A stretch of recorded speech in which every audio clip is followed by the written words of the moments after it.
सरफरोशी की दिल में तमन्ना लिए, सरफरोशी की दिल में तमन्ना लिए, सर कफन बांध निकली जवानों की टोली। बच्चे बूढ़े नर नारी भी जज्बात में कस कमर चल पड़े खेलने खूं की होली। क्रांति की ज्वाला जलने लगी देश में, गूंजी सर्वत्र भारत में जय हिंद बोली। तिरंगे के नीचे कसम खा के मंगल चले फारने गोरी दुल्हन की चोली।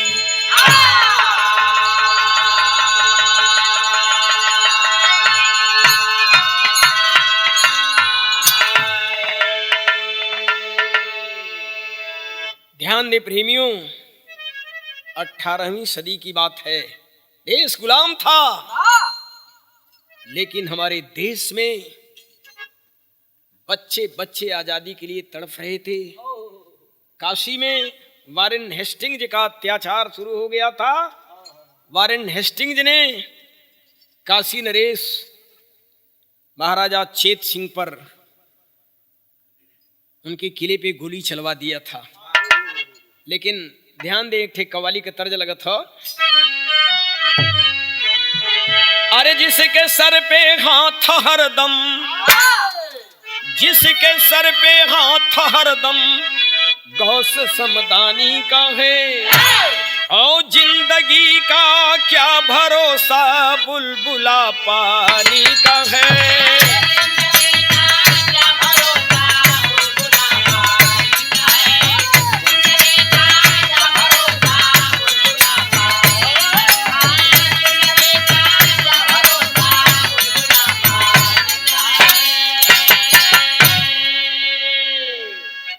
लेकिन गाने की लाइन पर ध्यान दे। शेर से लड़ना समर में, शेर से लड़ना समर में शेर का ही काम है, और जो भगे रण क्षेत्र से उसका ही गीदड़ नाम है।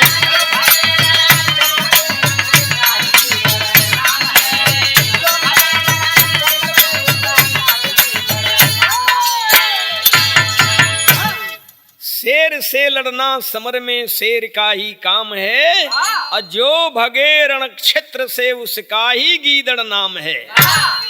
शेर का मुकाबला शेर ही कर सकता है। ब्रिटिश हुकूमत में गोरों ने अत्याचार किया,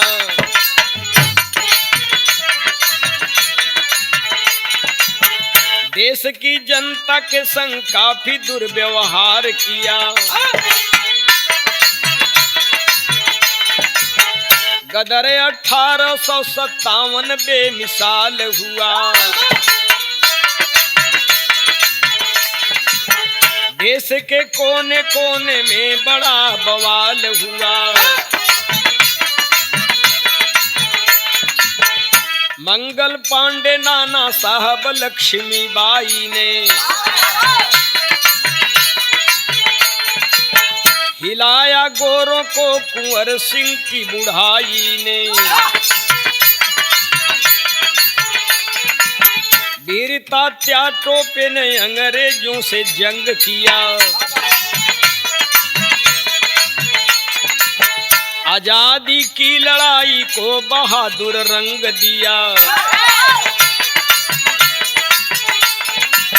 उसके पहले काशी गुंडों का बोलबाला था, पड़ गया काशी राज से गोरों का पाला था। गोरे काशी नरेश, गोरे काशी नरेश पर गोली चलवाए हैं, मान में सोए हुए सिंह को जगाए हैं।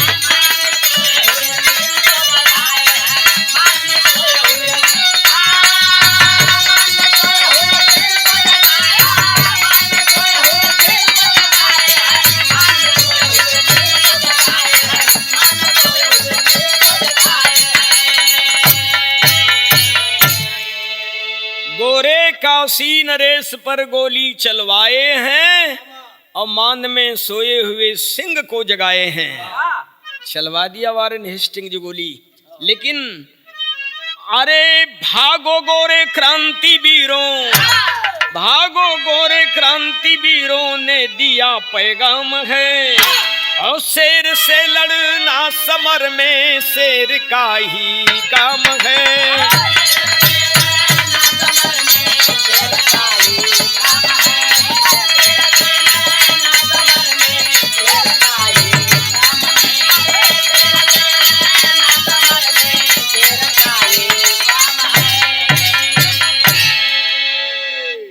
पूरे काशीवासी इस घटना से बौखला गए।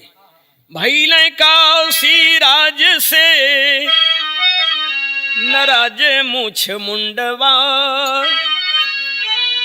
गोलियन के कर बबूछार। खासई 18वीं शताब्दी के कहानियां, काशीवासी कैले विचार।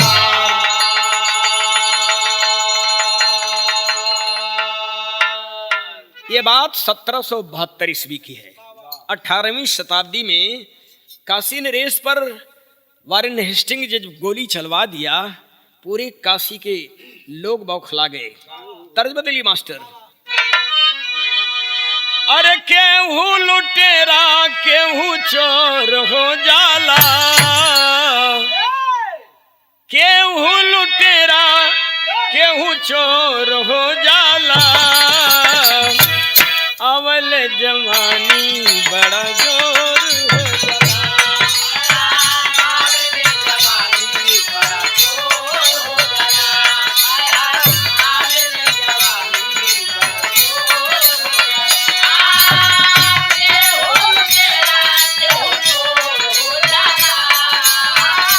केहू लुटेरा केहू चोर, आवल जवानी बड़ा शोर हो जाला।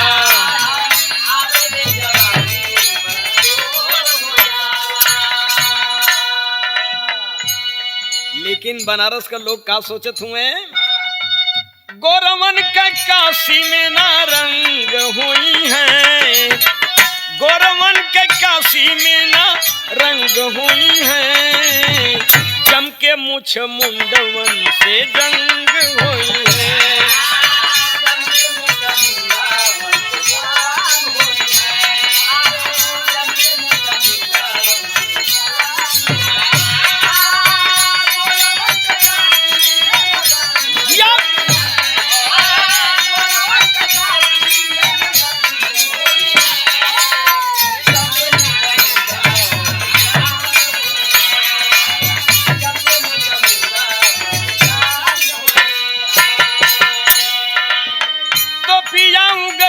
गोला लेके नाम भोला हुई है, लठियन से मार हो।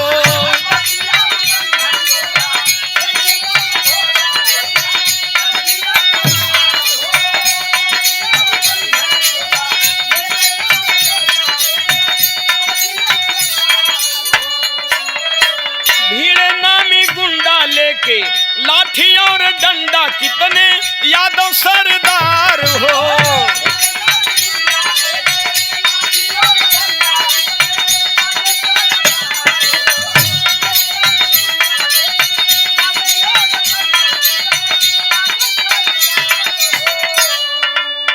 जोश बदे गंग के तरंग हुई है, जोश बदे गंग के तरंग हुई है, जम के मोछ मुंडवन से जंग हुई है।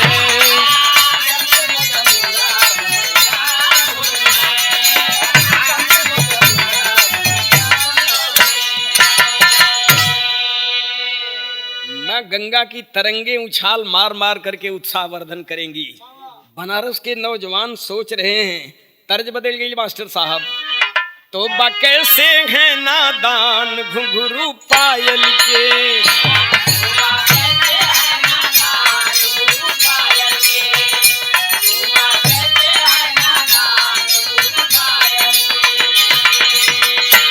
छोड़ दाई छड़ी का आनंद धुन तर्ज कहो। गाना के लाइन पर ध्यान दी हैं, जवानी कब आएगी काम बोल कर बम भोले।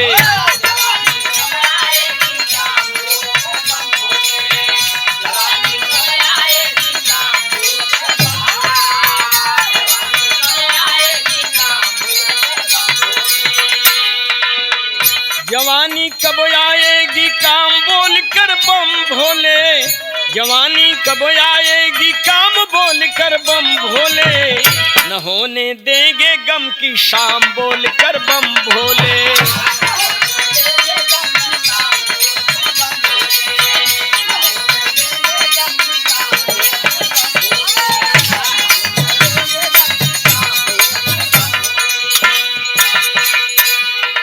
जगह जगह पर भिड़े बहादुर लेकर जान हथेली।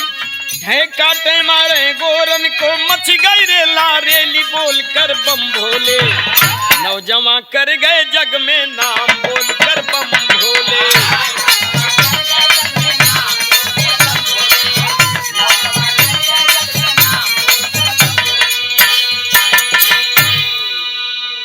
तेरी का भाव है मास्टर। अरे मोरे राम जवनवा बन के बागी चल पड़े। जवनवा बन के बागी चल पड़े। दुल्हन दुल्हन तो है बनई बे बांधब कर कंगनवा। जवनवा बन के बागी चल पड़े।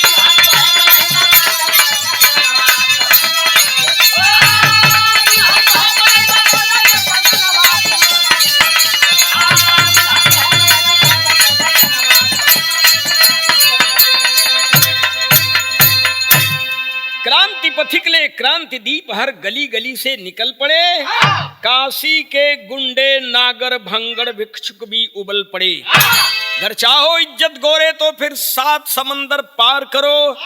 ऐ हिजड़े काशी के गुंडों से हार आज स्वीकार करो। कट जाएंगे मर जाएंगे, कट जाएंगे मर जाएंगे, पर सर ना कभी झुकाएंगे।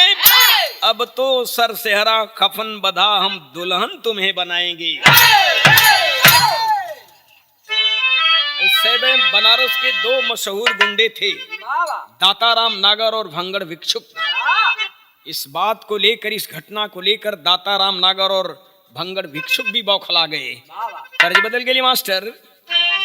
गंगा किनारे मोरा गांव हो, गंगा किनारे मोरा गांव हो, घर पहुंचा देवी मैया।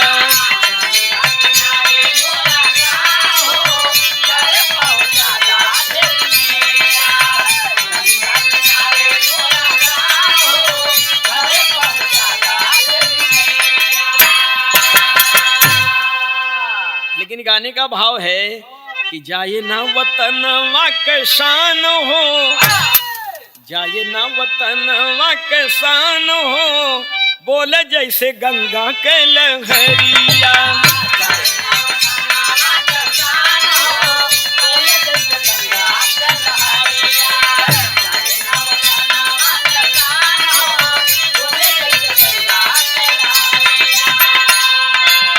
गंगा के लहरिया बोले काशी के नगरिया।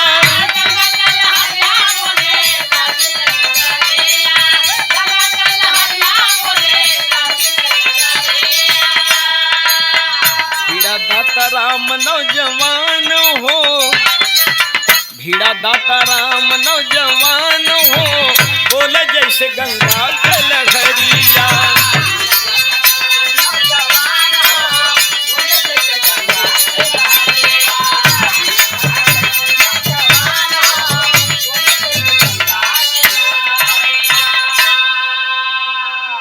दाताराम नागर माँ गंगा के किनारे पहुंचता है।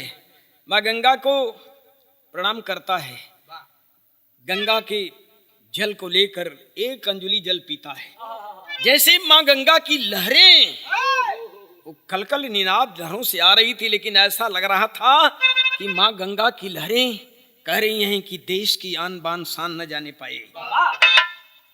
वार ने हस्टिंग जी कान खोल सुन ले ध्यान से, पार तू न पाएगा ये पापी हिंदुस्तान से। ले के हथेलिया पर जानो हो, ले के हथेलिया पर जानो हो, बोले जैसे गंगा के लहरिया।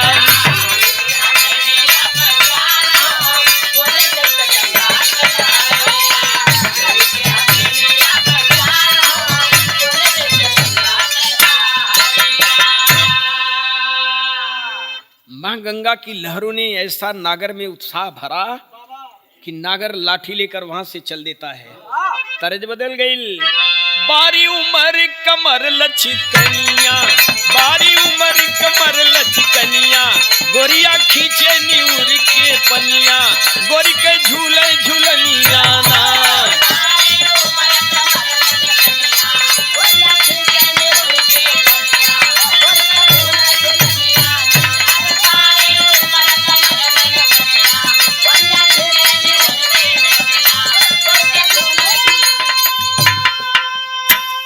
जिया अमेरिका मास्टर।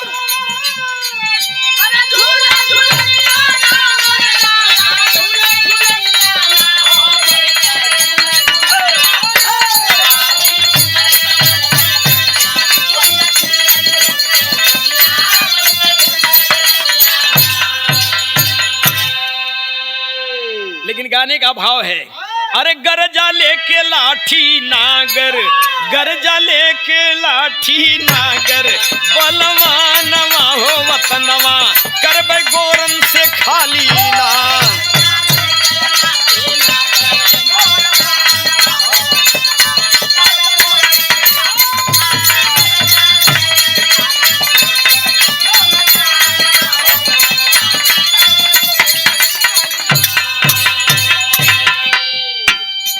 शिवाला घाट पे वीर बघेला, भिड़ गया अंग्रेजों से अकेला, भिड़ गया अंग्रेजों से अकेला, गजब लाठी के दिखाया खेला। गिन गिन 27 गोरन के, गिन गिन 27 गोरन के, बधल जानवा हो वतनवा, करबे गोरन से खाली ना।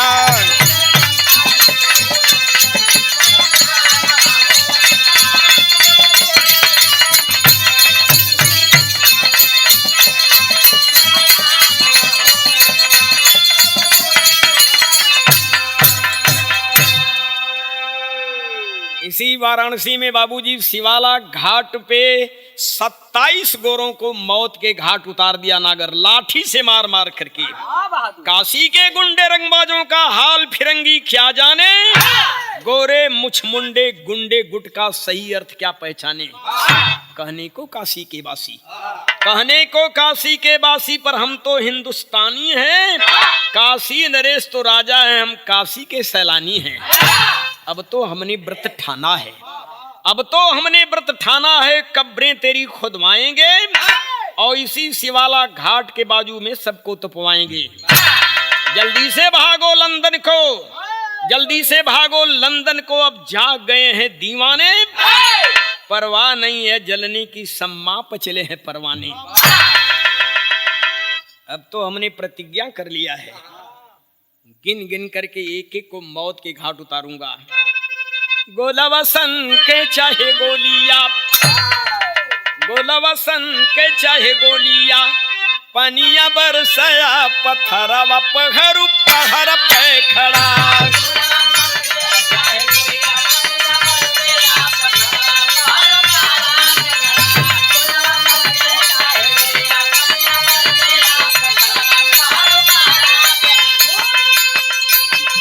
जिया बाबू जिया।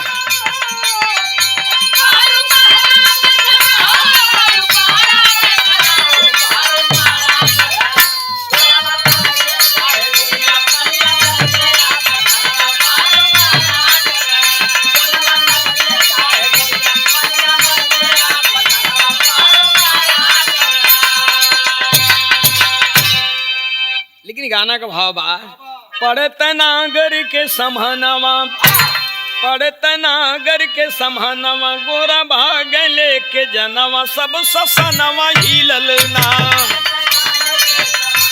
गोरा भाग लेके जनवा, सब ससनवा हिलल ना।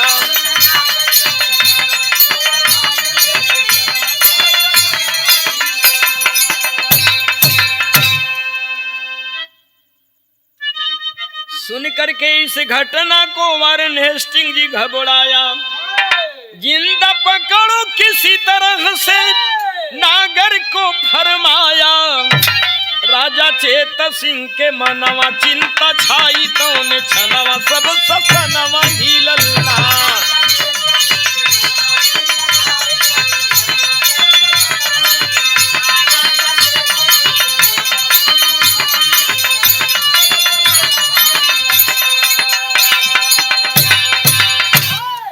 27 अंग्रेजों को जब मौत के घाट उतार दिया, इस घटना से पूरे अंग्रेज घबरा गए। ब्रिटिश हुकूमत जैसे हिलने लगी, मगर अंग्रेजों ने ऐलान कर दिया, वारेन हेस्टिंग्स ने ऐलान कर दिया, नागर को चाहे जिंदा या मुर्दा किसी तरह से पकड़ना है। यह सुन करके राजा चेत सिंह भी घबरा गए, लेकिन तर्ज फिर बदली मास्टर। सुन वाली लार हो, सुन वाली लार हो, साहेब बिना टिकुली।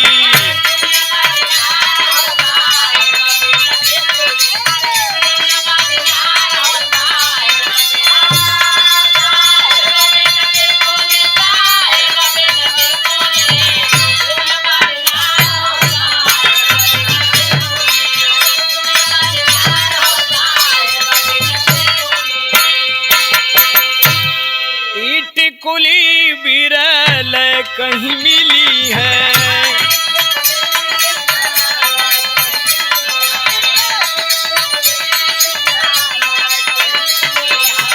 मिली है तो मिली है सदे गुरु दरबार हो, साहेब बिना टिकुली।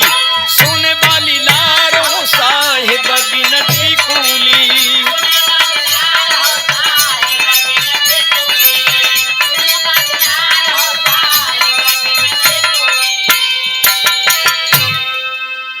इतर लेकिन गाना का भाव बा, मचल हाहाकार हो सहरिया में सागरों।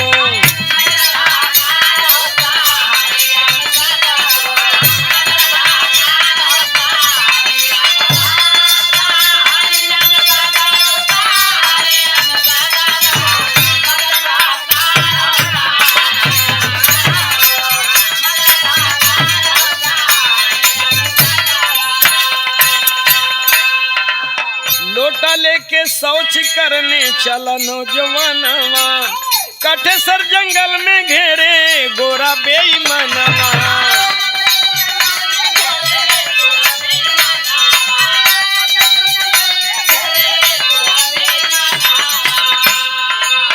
गोरवन से भीड़ा वीर नगर बलवानो, सहरिया में सागरों। गोरवन से भीड़ा वीर नगर ललकार हो, सहरिया में सागरों। मचा हाहाकार हो सहरिया में।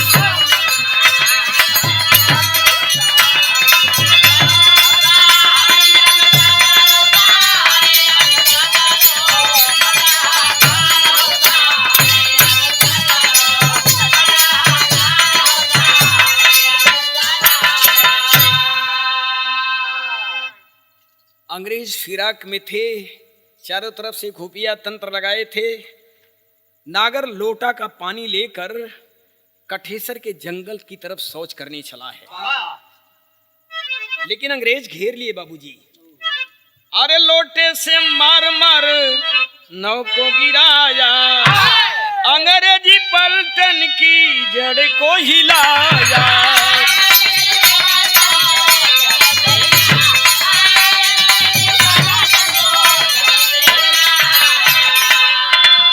घेर के पकड़ ली हले गोरा बदकार हो, सहरिया में सागरों। मचा हाहाकार हो सागरी।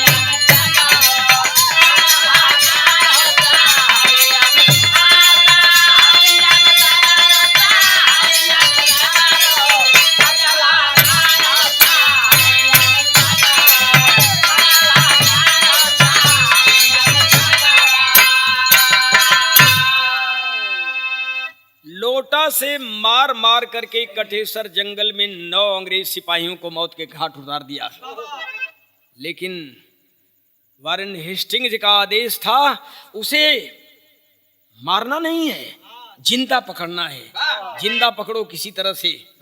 बाप रे बाप, कितना बहादुर है। 27 को तो शिवाला घाट पे मौत के घाट उतार दिया और 9 को कठेसर जंगल में। बिरहा बिल्कुल करीब हो मास्टर, तेरी के पापड़ के अंदर भावा। बीड़ा बहादुर दाता राम अकेला काशी नगरी से, बीड़ा बहादुर दाता राम अकेला काशी नगरी से, दहलाया अंग्रेजों को अलबेला काशी नगरी से।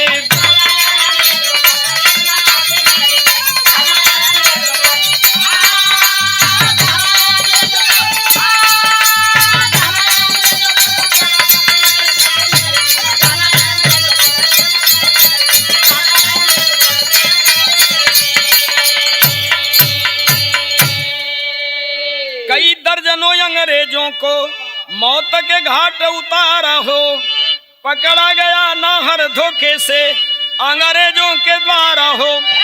पहन बेड़ियां बम भोले के चेला काशी नगरी से, काले पानी भेजा गया बघेला काशी नगरी से।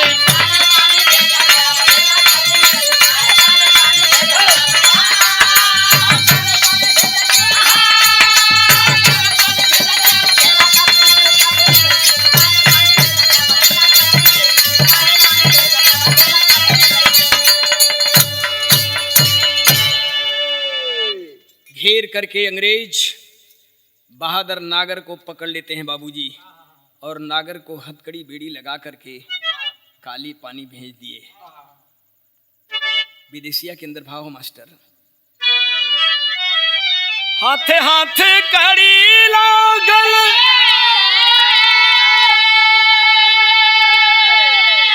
पाँव में बेड़िया हो, काले पानी चल वीर नागर जवना।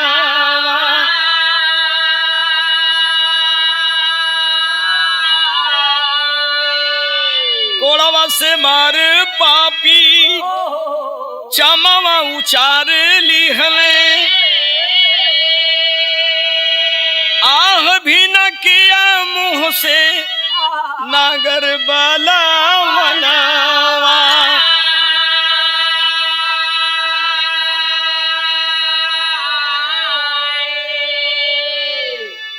इतनी मार मारे, मार मार कर चमड़ी उधेड़ लिए बाबूजी, लेकिन धन्य है बहादुर नागर, आह तक नहीं किया।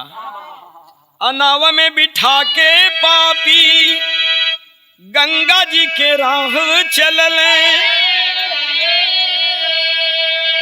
पहुंची है नाव मिर्जापुर के सामना।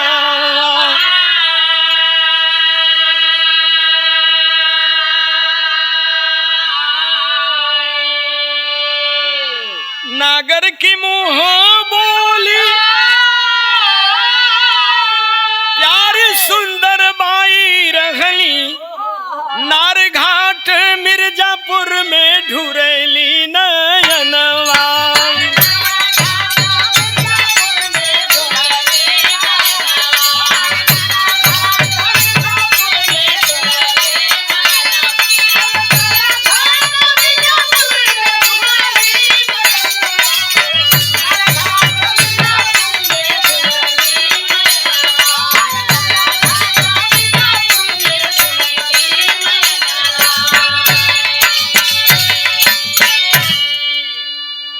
उस समय मिर्जापुर का एक मशहूर गुंडा मिश्रा था।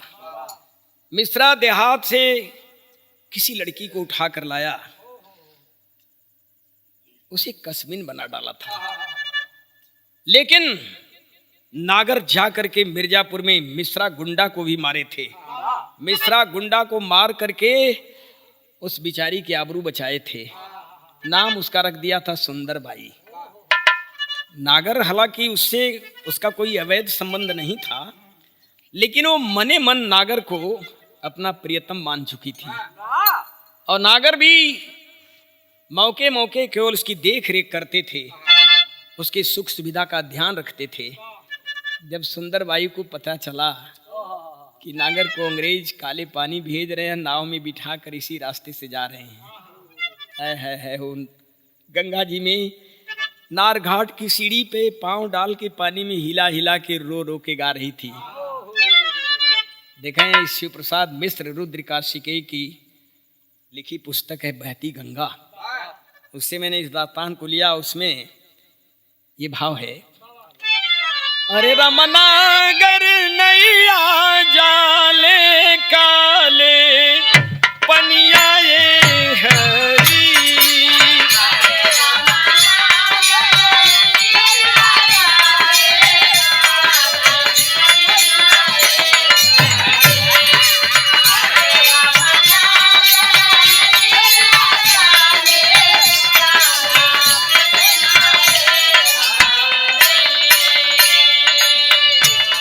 सब कार नैया जाले काशिया विशेषर रामा।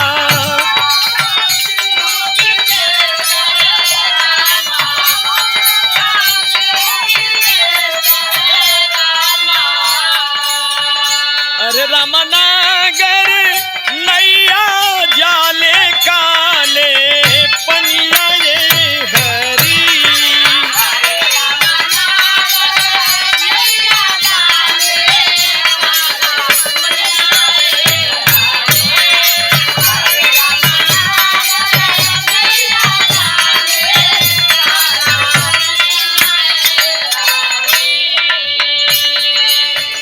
कसबिन गा रही है, घरवा में रोवे तो हरी माइया बहिनिया रामा।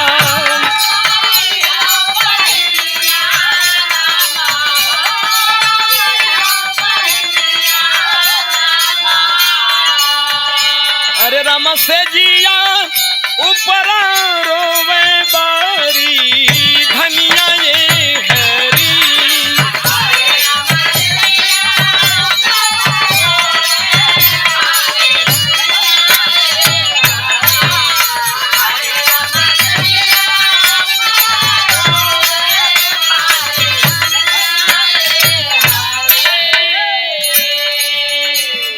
खूटिया पे रोवे तो हरी ढाल तलवरिया रामा।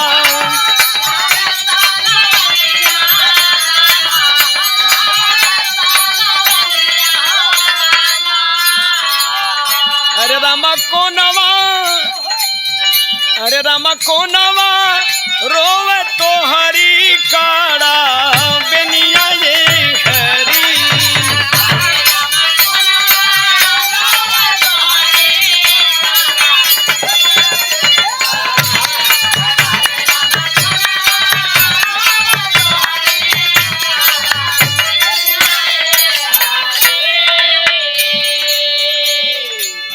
आखिरी लाइन में कार होती, संगवा में रोवे तो हर संगी और साथी नागर।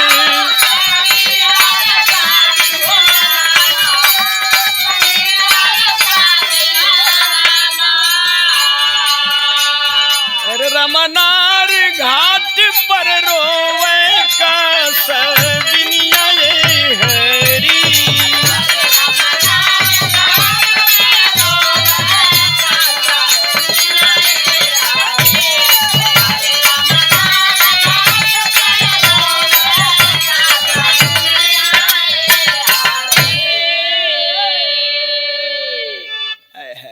कसबिन नार घाट पे गंगा जी में पांव हिला हिला के आंसू बहा के रो रही थी, गा रही थी। सामने से देखते देखते नागर की नाव आंखों से ओझल हो गई। बिरा बिल्कुल करीब हो मास्टर, आला के अंदर भाव कहे कल कलात बात गंगा कलहरिया। ए बाबू काशी विश्वनाथ जी के नगरी महान।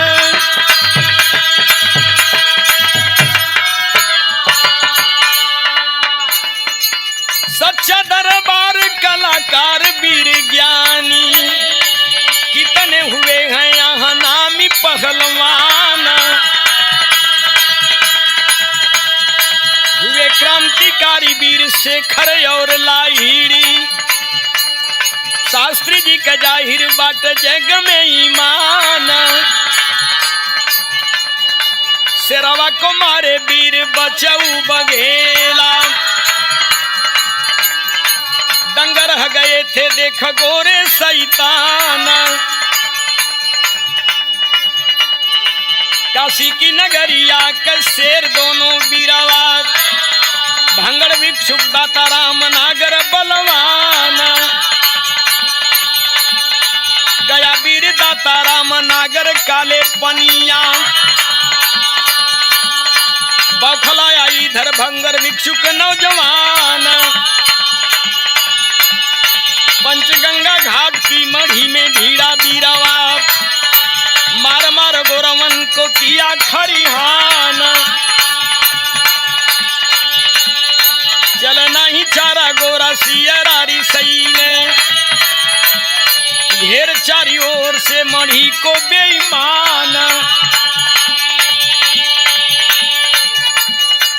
लगा दिए आग जिंदा जल गया जवानवा, हो गया शहीद वीर मढ़ी दरमियान।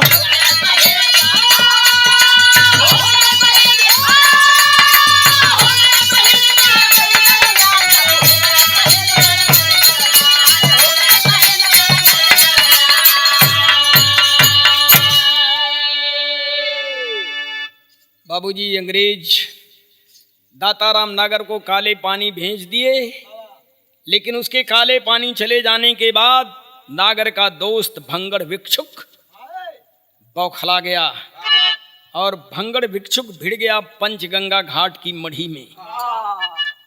पंचगंगा घाट की मढ़ी में कई अंग्रेजों को मौत के घाट उतार दिया, लेकिन चारों तरफ से मढ़ी को घेर करके जला दिए, फूंक दिए। उसमें भंगड़ भिक्षुक भी शहीद हो गया। आज भी अलईपुर के बगल में भंगड़ भिक्षुक का अखाड़ा, छुता अस्पताल के बगल में उसका कुआं है।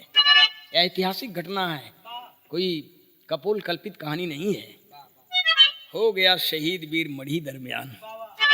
ये दोनों बनारस के मशहूर गुंडे थे 1772 के 18वीं शताब्दी के। लेकिन गाने का आखिरी भाव है कि ये गुंडई हुए अंत में बागी बीरवा, आखिर बन गईले वतन के अनुरागी बीरवा।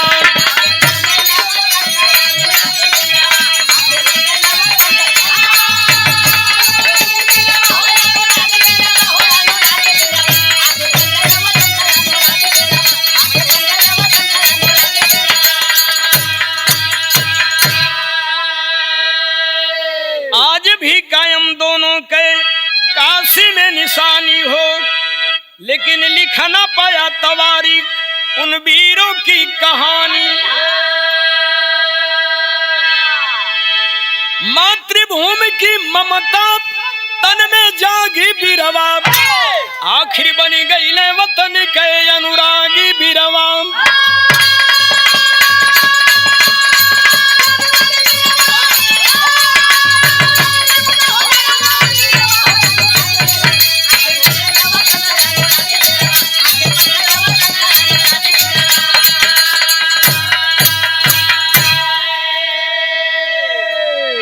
लेकिन ऐसा नहीं कि उनके कारनामे को भुलाया जा सकता, उनकी कुर्बानी कतई नहीं भुलाई जा सकती। वीरता की गंध उनके आजादी से आती हो, बस यही असगान उन शहीदों की है।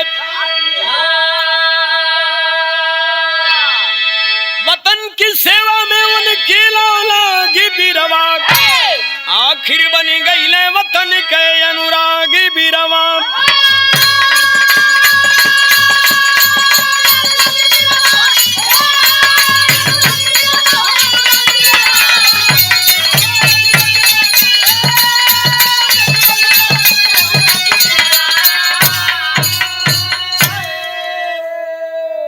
स्वामी गुरु बिहारी रमन होरी वतन पुजारी,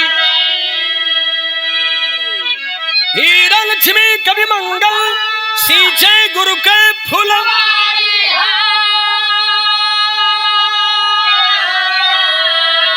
जवनवा बन के नगरी चल पड़े।